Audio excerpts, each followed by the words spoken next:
but could do that without having their own fab, and that was the origin of fabless. Today, the fabless industry has well over 20% of the worldwide semiconductor revenue is all fabless. In fact, I would say this is probably more like 30, maybe 40%. I don't know the latest number, but market demand, so that's the good news, right? Now, what's the difference between fabless and IDM? So this chart here, again, this is now getting more information from my book, so if you want to delve into it, there's some nice chapters there that you can look at. So pictorially, if you look at the whole integrated circuit system chain, you'll start from system design, which would include hardware, software verification, chip level design, which has the chip architecture, specification, and verification, chip design that might have logic design, circuit design, intellectual property is a term that's used for blocks that can be reused. So, you know, if you think about the billions of transistor designs that are done, if there's some standard function, like certainly the inverter and the multiplexer and things like that, those can be put on in a library, and they can be reused for the second and the third chip, right? You don't have to design all the way down to the transistor level. An analog function, for instance, could be a voltage reference block. That could be designed once and used for multiple chips of the same technology. So those are IP blocks that are kind of reused, and that's become sort of an industry standard. There's design tools and physical design and tape out, so I think the Synopsys gentleman will talk about more detail on all of this stuff. And then from a technology development perspective, you gotta have a process, a package, and an assembly technology. You gotta actually do the implementation. Where you finish the design, the usual transition is to ship what's called a tape out, refers to GDS2 tape sometimes, is I don't know what GDS stands for, but there's a design database that connects all the transistors and the interconnect together to meet the functionality. And then you ship that to a TSMC type of, or SMIC fab that'll make the masks, make the wafer fab, make the silicon. You can get it tested, do a package and assembly, and ship the product, right? So this is the entire cycle. The big black box says that the IDM company does all of that. Samsung still does all of this today. Intel does all of it, almost all of it, right? And so that's where the IDM started out. The blue represents what the fabless companies might outsource, and then they would keep ownership of the top part themselves. And that's a sort of a win-win, right? Because Qualcomm is the #1 fabless company in the world. They don't have any of this, right? They have people that do library design. In fact, they would do the physical design on some of the chips themselves. So where that cutoff point is could be dependent on different companies and how exactly they do it. And that's sort of the detail in my book too, if you want to look at it. Here's an example of the BOM, bill of materials for a, let's see, this is an iPhone 5S. So a 16 gig, the way to read this is 16 gigabyte version. They back into a particular cost of manufacturing. So if it sells for $649, the margin is, this is what the cost is. And what's made up of the cost is these components. So in the red, I've identified some of the integrated circuits. Some of the disappointing things, of course, is here's a display, it's $41. So it's about $200 of cost of the parts. 20% of that is the display. Very little semiconductor stuff in there, right? And there's a display in there and some integrated circuits. But look at the processor.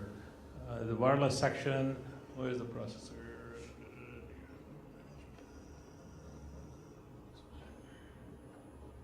Here's the processor, $19. A lot cheaper than the display. The 2 billion transistor, you could argue the integrated circuit, the development cost is huge compared to what a display costs, right? But that's the way the market fills out, and I just show it here just so you have an idea of what the costs are in a BOM there, right? So this is data from a few years ago, but what was interesting is to look at the phones that for an iPhone 4, 24% of the components were made by fabless companies. For an iPad, a little over half, and the HTC was 44%. So I think the numbers are probably even higher now. There's a little bit old information, but the idea that fabless is becoming a mainstream accepted methodology is extremely important. So what's involved in this? This top part is the same as what was on my Moore's Law chart. In the 90s, fabless companies become more formalized. And this is where the IDMs continue to do the entire fab assembly test themselves. And the way the evolution of this history is that people actually started outsourcing assembly and packaging much earlier, right, in the 70s.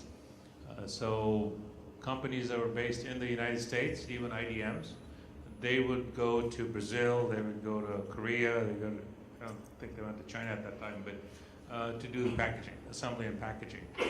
And then in the 87 timeframe when TSMC was formed, they started to outsource silicon into the foundries.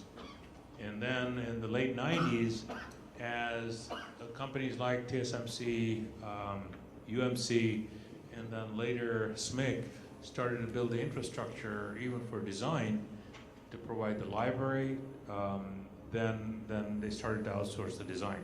And a lot of design companies came about that would actually take the netlist or take the RTL and deliver a GDS2 tape. So that whole industry has evolved, and the purpose of this chart is to show you that of where we are, right?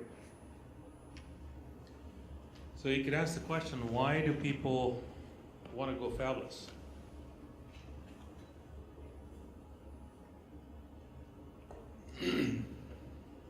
I show here capital investment. There's no scale on here, but basically to do an IDM, very expensive, right? We said $10 billion for a wafer fab. You have to build the design infrastructure and all that, so it's very expensive to be here.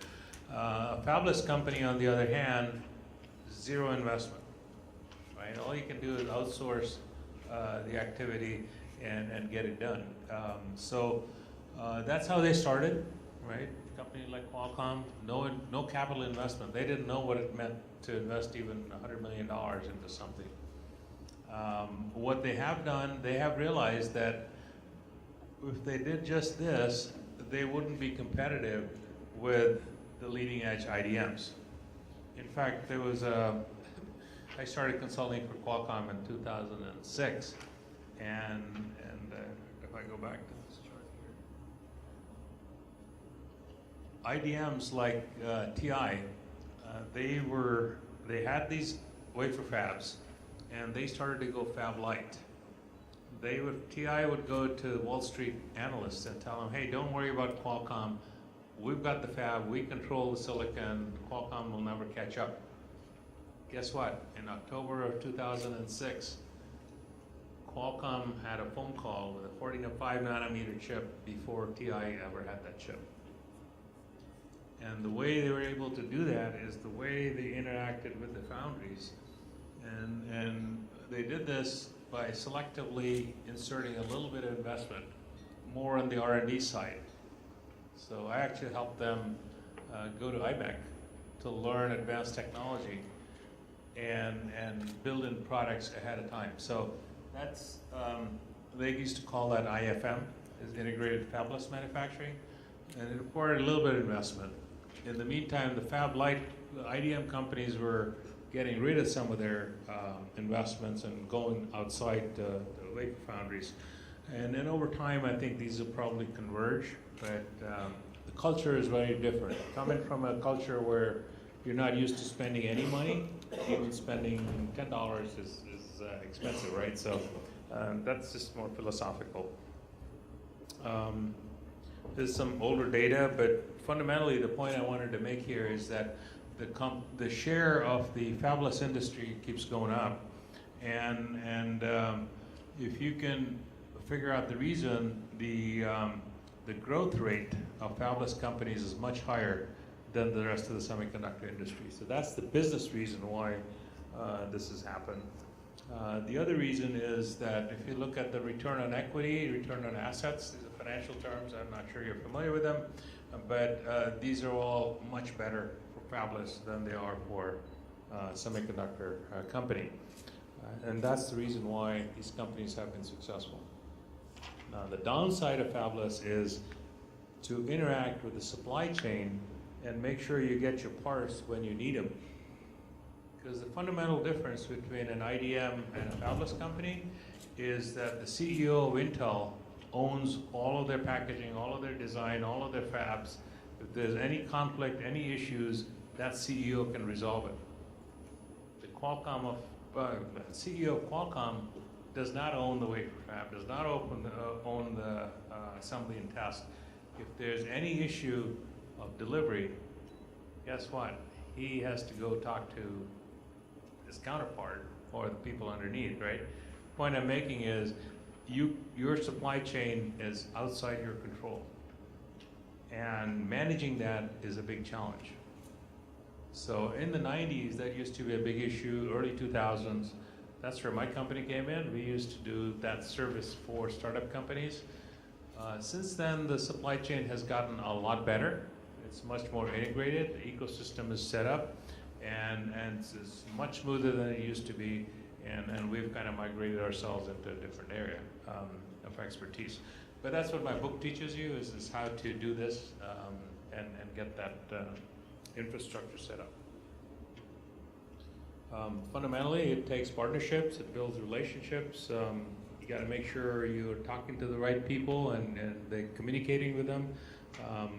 It's not contracts. I mean, their contracts are there, but the relationships really matter, and people standing on their head to deliver your parts. Okay. You guys okay? No break required? Keep going? Okay. So I showed you a version of this chart earlier where it's more than more, right? Three-dimensional, 3D, more than more. And here, this is more on this side. And here, the opportunities are to do advanced lithography, advanced new materials, all that related to the more and more. But, and then adding new device structures, new processes for things like power devices. You know, you can do gallium nitride substrates and silicon carbide substrates, and combine that with analog design for higher voltage, higher power devices. You can also do interconnect and heterogeneous integration. So I'll talk about that next. Right? 2.5D, 2D is where you're doing normal packaging. 2.5D is some integration, and then 3D is some novel structures that you can build. So here's a chart from 7 years ago. Greg DeLoggy again was showing the example of how you can do package integration.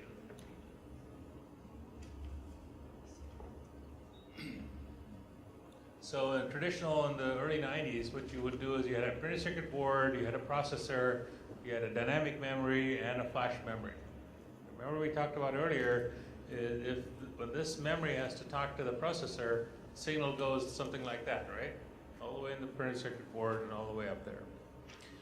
Then what people started to do is, in the early 2000s, they would stack multiple memory chips on top of a logic chip and wire bond them. So these are wire connections, very fascinating to look at some of these cross sections. And so now the signal goes from the logic through the wire into the memory.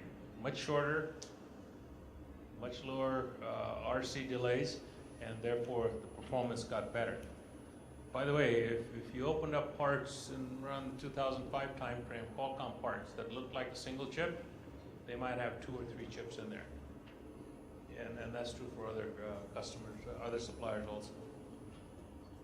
Then you got into what is called package on package, POP. That's the example I showed you with the Snapdragon, where, not exactly the same picture, but here's the logic chip. Flip chip means it's face down. And there's pads on this board that the memory can be attached on top. I think the example I showed you where this was all a molded compound, but similar, okay? It's a POP device.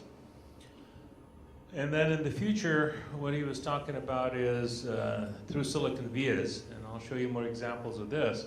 So this is where you might have, in this example, two processor chips.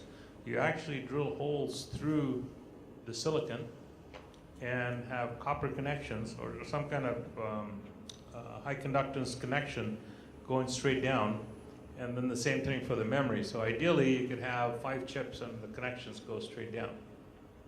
Really efficient as far as performance is concerned. This has really not become production yet, right? And I'll show you some examples of where things are. So here's an example from Xilinx, I believe, right? Oh no, IMEC. So this is an example of what's called a interposer device. So you might have a stack of memory and a stack of logic. Now you connect them through a what's called an interposer that can have tighter lines and spaces and therefore better performance characteristics than a printed circuit board. See, printed circuit board, the green stuff, the lines and spaces are very wide. They're in the order of mils, right? They might be 100 micron line and 100 micron space, for instance. And the silicon is probably a couple microns. So much better, shorter distances and better performance. So this is an example of what might be a 2.5D. Other thing that people are trying to do is this company Invensys is taking this kind of a DIMM memory and putting that into a single, it looks like a single package, and that helps the product. So Invensys is probably a startup company and that took on this as a product. There was a need to reduce the form factor. They had a technology to build this, and I don't know what the performance is as far as business, but that's the way you take an idea and create a new solution. Who decides that is the customer, right? Whether the customer really is going to pay for that or not, and who the competition is going to be. Okay, Micron created what's called a hyper memory cube. Here's an example where you might have a stack of memories with vias going all the way up and down, making that connection, and that's pretty impressive. So I think that's in production. They worked with Intel, I believe, on that. Here's some examples of stack chips. So this is the 3-chip stack. Wire bond connections, all molded together. So from the outside, it looks like a single chip, but it's really got 3 in there. Here's package on package stacking. We showed you that. Within this one, there might have been an analog chip and a digital chip, for instance. And this one might have been a 2-chip memory stack. This one is where it's a side-by-side. And all of these are real in production type of situation. This one here is the through silicon vias, and it's from IMEC. So what you do here is that you've got, you got to follow me close here. So this is one chip, thick silicon, the interconnect layers where you have the connections and the vias. Then what you do is the second chip, you drill a hole, you thin the silicon, and you drill a hole and backfill that with copper, let's say.